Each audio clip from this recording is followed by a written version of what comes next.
I think so often we get stuck in kind of, the way we've always done things. If anyone's ever spent time in, I don't know about your communities, but I know in the church, we've always done things that way.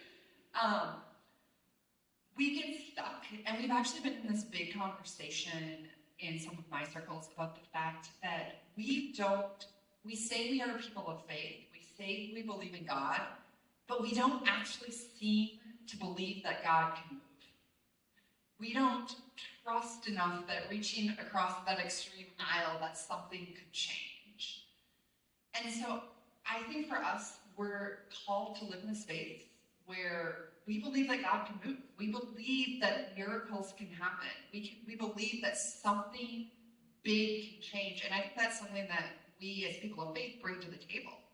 We don't just bring theories and kind of white papers. We bring faith. We bring this idea that we're not alone in this work.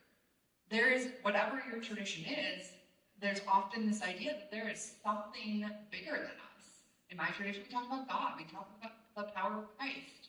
We say that there is this spirit that can move amongst us. And so what does it mean for us to be open to that spirit? To be listening? Where are those nudges? Where are those places that we've kind of had our eyes closed, where we've not listened? We talk about this idea of chaplains to the apocalypse, and we actually just got stickers printed.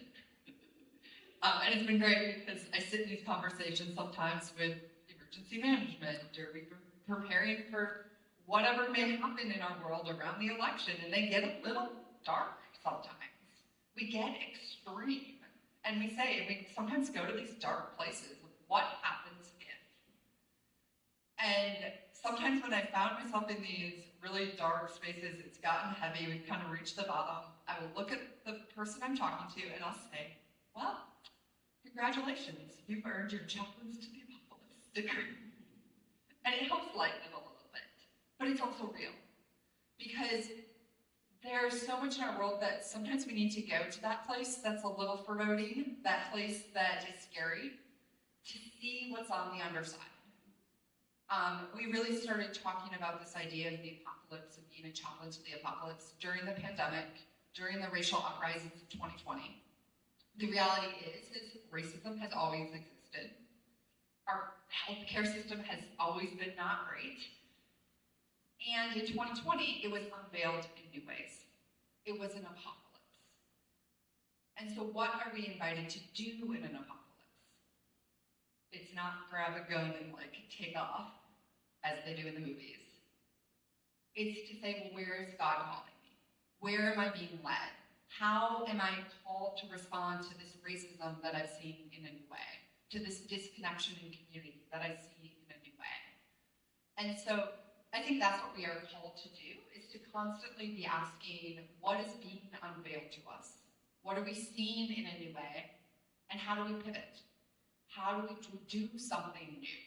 Because what we've always done isn't working. It's not working, it's very clear. And so we need to do something else. We need to step into new places and listen to where the Spirit, whatever word you may use to describe it, where we are being